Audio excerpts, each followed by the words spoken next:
po ba kung saan ko pwede mahanap si Dr. Guevara? Kakausapin ko lang po siya tungkol dun sa resulta ng x-ray ni Aldrin Barredo, yung bagong dating na nabugbog.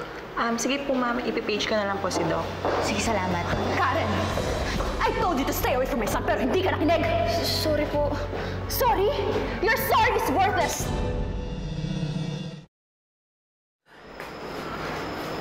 Hoy! Bakit mo sinasaktan ang anak ko, ha? Hindi mo dapat ginawa yun. Bakit, Uncle? Kakampihan niyo na naman yung peke ninyong apo? You stop that! Totoo naman eh. Kaya namimihasa yung mga yan dahil kahit mali sila, kinakampihan niyo sila. Tama ba na dali niya si Aldrin sa nakakadiring peryahan?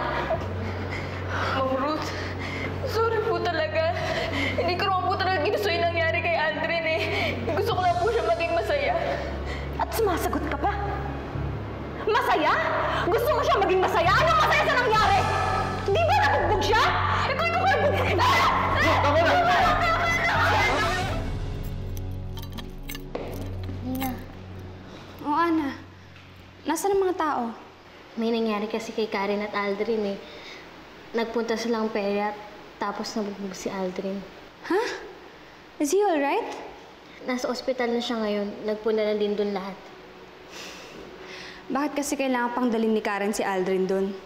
Ito talagang si Karen kahit kailan wala nang ginawang maganda eh. Pwede ba, Nina? Huwag ka nga magsalita ng ganyan. May nangyari na ngang masama eh. Bad things happen when people make bad choices. At yung si Karen, reyna yan ng bad choices. Buti nga sa kanya, masyado kasing pabiba.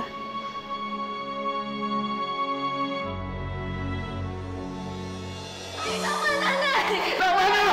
Tama! Nakakahiya kayo! Tama na! Mga pwede talaga kayo, mag-ina kayo! Simula pa lang alam ko nang bubisitin niyo ako! Ikaw ang peste! Tinisin kita dyan eh! Tama na! Tama na! I said enough! Tama na! Tama na! Sir, siya naman ang nag-umpisa eh. Kayo ang nagsimula nito! Dahil nilalagay ng anak mo ang anak ko! No, Ruth! Calm down! No, Auntie. My son! My only son got hurt! Hindi ako magka-calm down!